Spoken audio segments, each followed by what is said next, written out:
Eduardo Kunz, que é com quem nós conversamos agora. A gente volta a falar sobre essas mensagens atribuídas a Mauro Cid. Eduardo Kunz já aparece aqui conosco, ele atua na defesa de um dos réus nessa ação da trama de acusação de golpe e disse que revelou supostas mensagens de Cid por estratégia de defesa. A apuração disso tudo é da Jussara Soares, que está conosco por telefone, nossa analista aqui da CNN Brasil. A Jussara é quem viabilizou essa conversa.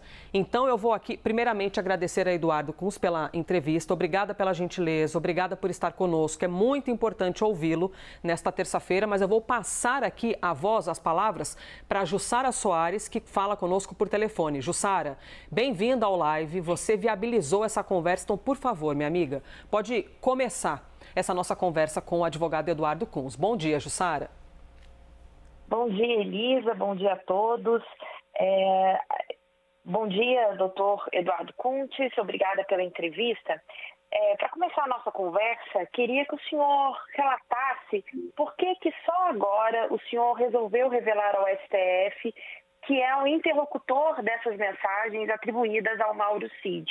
E quero emendar uma segunda pergunta, se o senhor não achou estranho o contato feito pelo Instagram, mesmo que Mauro Cid tivesse, àquela altura, no início de 2024, medidas cautelares por causa do acordo de colaboração premiada. Bom dia, Jussara. Bom dia, Elisa. Bom dia a todos. Prazer estar aqui podendo trazer esses esclarecimentos mais uma vez. Vamos lá, primeira pergunta. Por que eu só estou juntando isso agora? Eu tenho esse material desde o ano passado. Cogitei em apresentá-lo quando o meu cliente, Coronel Marcelo Câmara, foi indiciado no caso das vacinas. Mas como a movimentação lá foi, de certa forma, depois com o não oferecimento da denúncia, até com arquivamento com relação ao ex-presidente e o outro deputado que fazia parte do núcleo com competência no Supremo, sendo o processo do Coronel Câmara encaminhado para a primeira instância, eu guardei esse material. Na data de ontem, o Coronel Marcelo Câmara foi intimado para apresentar a sua defesa prévia contra a denúncia do processo da chamada trama golpista. E esse processo faz com que a gente tenha que apresentar todas as problemáticas processuais e também permita juntar novas provas. E eu achei que era o momento oportuno de apresentar essa documentação. Então, quanto ao tempo, foi uma estratégia da defesa. Agora é um momento importantíssimo por conta do início da instrução. A forma como foi feita, colocando o delator, o Coronel Cid, em outro núcleo, talvez não me permitisse fazer perguntas para eles no meu núcleo, que é o núcleo 2, é outra ação penal, muito embora tenha rolado ele como uma testemunha. O ministro Alexandre fez uma sistemática em que as defesas têm a obrigação de levar as testemunhas, então eu não saberia se seria possível ter contato, fazer perguntas para o Coronel Mauro Cid, e estrategicamente achei que era um momento pertinente para juntar essas conversas, que, ressalto aqui, foram iniciadas por parte do Tenente Coronel Mauro Cid. Eu, em momento algum, procurei por ele para obter as informações, ele me procurou. Eu já tinha um procedimento aqui que é previsto pela legislação, que é um auto de investigação defensiva, instaurado desde setembro de 23, porque a gente não conseguia tirar cópia dos processos, então foi uma forma que eu fiz aqui de juridicamente tentar, através de outras fontes, de outras formas, conseguir a cópia dos processos que os meus clientes estavam sendo investigados. E no meio do caminho vem, então, respondendo a sua segunda pergunta, um link, né, de uma pessoa, em tese, Gabriela R., que eu não sei quem é. Eu deixo, no primeiro momento, de responder esse link. Depois, ao longo do dia, eu consigo arrumar um tempo aqui, vou lá verificar o que é isso, porque é comum, muitas vezes, ser procurado por pessoas que eu não conheço para poder advogar. Isso vem através do Instagram, vem através do LinkedIn, vem através do meu próprio WhatsApp. Eu costumo atender as pessoas que me procuram para saber se eu posso ajudar de alguma forma.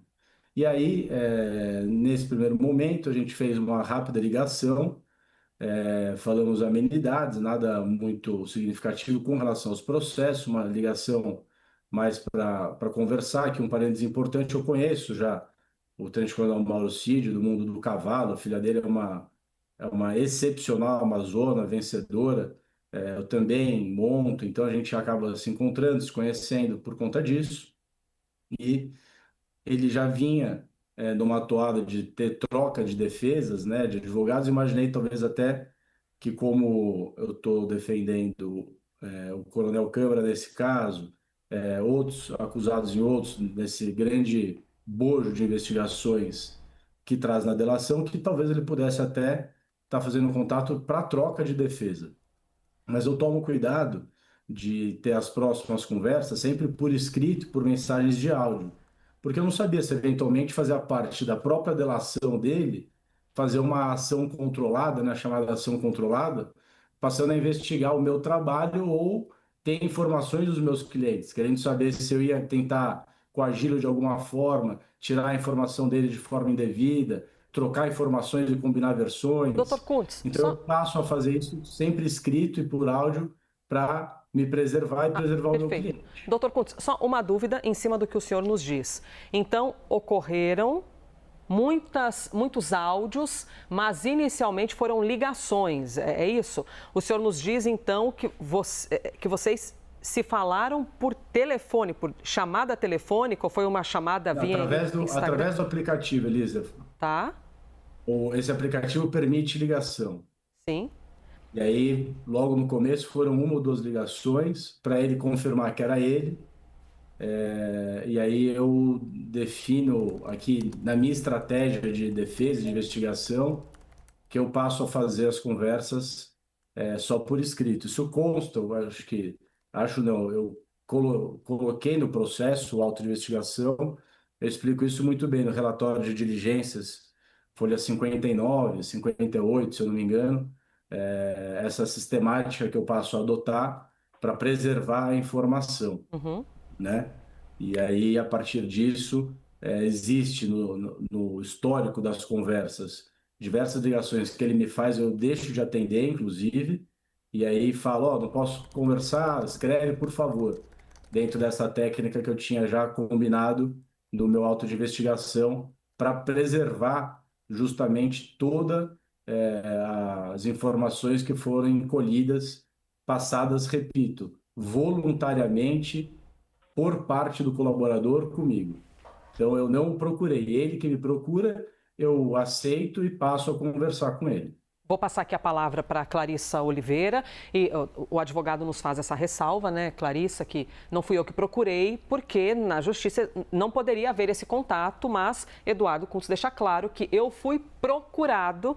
Claro que a defesa de Mauro Cid pode argumentar alguma outra questão, inclusive até o momento eles dizem que eles rechaçam tudo isso, que isso não é verdade, que essa conversa não ocorreu e cada um tem o direito de defender-se. Clarissa, por favor. Doutor, muito bom dia. Obrigada pela participação aqui no live. Doutor, eu gostaria de trazer aqui um elemento para questionamento para o senhor, que é o fato de essas mensagens terem sido mencionadas ali no momento em que ninguém nem estava entendendo exatamente do que se tratava, pelo Dr. Celso Vilardi durante os depoimentos lá no Supremo Tribunal Federal, quando em determinado momento perguntou para Mauro Cid se ele havia utilizado algum perfil de Instagram para conversar com alguém, e isso foi negado. Uma espécie de casca de banana aí, né? Para que Mauro Cid, então, se posicionasse a respeito desse assunto, disse ali que não, e depois veio a reportagem da revista Veja. Fica no ar aí a ideia de que houve alguma troca de informações entre o senhor e a defesa do ex-presidente Jair Bolsonaro, que culmina aí na divulgação dessas informações. Então, o senhor fica à vontade, estou apenas passando para o senhor a percepção que a gente, como jornalista, tem dessa sucessão de acontecimentos. Então, gostaria de saber do senhor, primeiro, quando o senhor diz que já tinha esse material, tem uma estratégia a seguir em defesa do seu cliente, a gente entende, mas isso foi feito de maneira casada com a defesa do ex-presidente Jair Bolsonaro? O senhor manifestou aos advogados dele a existência dessas mensagens? Foi o senhor que passou essas informações? Ou isso não tem nenhuma relação? Em algum momento o senhor conversou com Celso Vilardi ou outro advogado de Jair Bolsonaro sobre a existência dessas mensagens? De que forma essa sucessão de eventos aconteceu, se é que ela é interligada, que não é independente, claro. Estou passando para o senhor a percepção que a gente tem de fora. Não, perfeito, Clarissa, não tem problema nenhum, vou responder sim. Eu estou acompanhando a programação, vi que vocês já colocaram e me mostraram que eu estava lá no dia dos interrogatórios.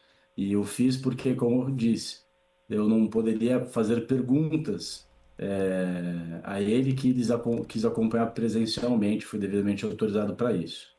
O Dr. Celso Vilardi veio perguntar se eu tinha conhecimento dessas conversas, se eu conhecia esse perfil. Eu afirmei que sim, que eu conhecia. Não entrei em grandes detalhes, mas olha aí, ó, estava lá. Ele, quando me pergunta se eu tenho contato, se eu sei desse perfil, eu confirmo a ele. Não tem razão alguma para mentir, assim como não tem razão nenhuma para esconder, por isso juntei a íntegra das conversas e estou aqui disposto a responder todas as perguntas que vocês quiserem. Mas então foi Celso Vilardi que já tinha informação desse perfil quando questionou o senhor. Não foi o senhor que passou essas informações para a defesa de Jair Bolsonaro. Eles já tinham as informações a respeito desse perfil? Ele chegou a falar para o senhor se alguém já tinha conversado com o Mauro Cid por lá? Não entramos em detalhe. A pergunta foi muito simples. Você conhece esse perfil? Conheço. E o senhor não falou mais nada, só disse que conhecia. Conheço. Exato. Ou seja, então nós temos aqui, pela voz do advogado de Marcelo Câmara, a afirmação de que, a defesa de Jair Bolsonaro, e excelente pergunta que a Clarissa nos traz para o nosso entrevistado, me perguntaram se eu conhecia esse perfil e Eduardo Kuntz diz que apenas respondeu conheço, portanto que Aliás, nada mais foi conversado. Para ser bem sincero, eu não só falei que conhecia, como peguei meu celular e mostrei o perfil Gabriela R702, que está desativado agora, né? Agora fizeram um que é o Gabriela R.702, mas o perfil que eu conversava era o Gabriela R702. Então eu peguei meu telefone, mostrei para ele, falei, esse perfil aqui eu conheço. Ou seja, a defesa de Jair Bolsonaro também já estava por dentro do assunto e pode ter acompanhado por imprensa ou por outras ligações, então foram confirmar com o Eduardo Kuntz se ele conhecia e o advogado dizendo que disse que conhecia, inclusive mostrei o perfil. Jussara Soares segue conosco aqui nesta entrevista, foi Jussara quem viabilizou esta conversa que você está acompanhando ao vivo. Jussara, por favor. Doutor Kuntz, queria esclarecer outros pontos dessa questão. O senhor disse que foi procurado pelo Mauro Cid neste perfil. Eu lhe pergunto, o senhor procurou outras pessoas próximas ao Mauro Cid antes deste contato via Instagram que o senhor diz ter acontecido e atribuído a Mauro Cid? E um outro ponto, uma segunda pergunta. O senhor também fala que tinha ali, que imaginava que o contato fosse para, de repente, ele te contratar os seus serviços de advogados. Mas não é estranho que esse contato seja feito por uma rede social? E mais estranho ainda é que depois foi verificado que ele estava ali, como o senhor disse em algum momento, fazendo um desabafo. Isso ali, sabendo que ele tinha medidas cautelares, o senhor não poderia estar incorrendo numa ilegalidade? De forma alguma, não tem nada de legal, da minha parte, pelo menos. Quando ele procura voluntariamente a conversa comigo, eu até questiono internamente qual a razão para isso. E repito, é comum, muitas vezes hoje em dia é raro quando se liga no escritório pedindo uma reunião, quando eu tenho um contato direto. Ele talvez não tivesse meu celular, mas acessou as minhas redes sociais. Eu recebo, não diariamente, mas é frequente, contatos através do Instagram, através de LinkedIn, através de entra no site e manda um WhatsApp direto. Muitas vezes eu sou um advogado bastante disponível para atender quem me procura. E ele procurou. E eu realmente achei no primeiro momento que tinham duas possibilidades.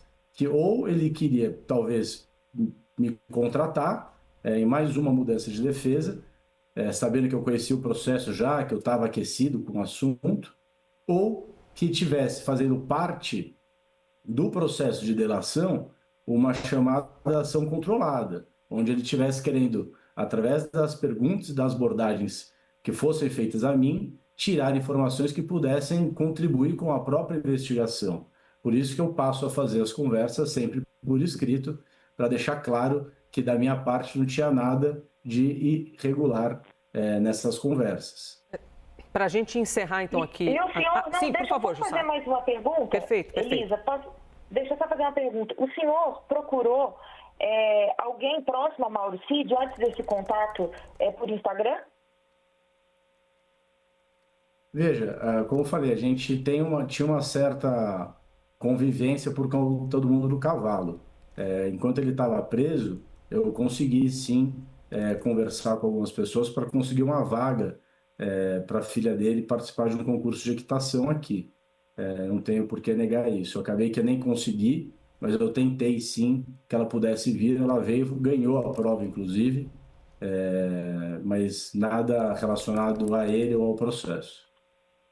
Ou seja, já tinham algum contato antes, mas por questões familiares e não por questões processuais. Perfeito. Para encerrarmos aqui, nós temos duas versões, ou duas verdades, ou duas defesas. Porque a defesa de Mauro Cid nega absolutamente, veemente tudo isso. E os senhores, por meio da voz do senhor, que é o advogado de Marcelo Câmara, diz que tudo isso de fato aconteceu. O senhor avalia aqui o que embasa a defesa de Mauro Cid para que digam que tudo isso que está sendo dito é mentira? Veja, eu acho que é uma questão de visão processual. Eu entendo talvez o receio da negativa. Existem duas formas de dar procedimento ao que está acontecendo. Uma é reconhecer a falta de voluntariedade, de espontaneidade, né? Requisitos essenciais para uma delação premiada. Se isso é verificado, a delação tem que ser anulada e todos os elementos de prova devem ser tidos como não válidos. Isso é uma coisa. Ao negar a conversa comigo, talvez a estratégia seja para não correr o risco de quebrar a delação por parte de ter me procurado. Então, acho que é um ajuste aí de visão que precisa ser feito, que eu não tenho como entrar nesse mérito da defesa, porque eu não fui efetivamente contratado e não tenho ingerência sobre as estratégias que estão sendo feitas por lá. Eduardo Kuntz, advogado de um dos réus de todo o processo de acusação de tentativa de golpe, advogado de Marcelo Câmara, e que agora expõe mensagens que foram trocadas entre ele e, supostamente, Mauro Cid. Eu digo supostamente porque a defesa de Mauro Cid nega. Eduardo Kuntz, muito obrigada pela entrevista.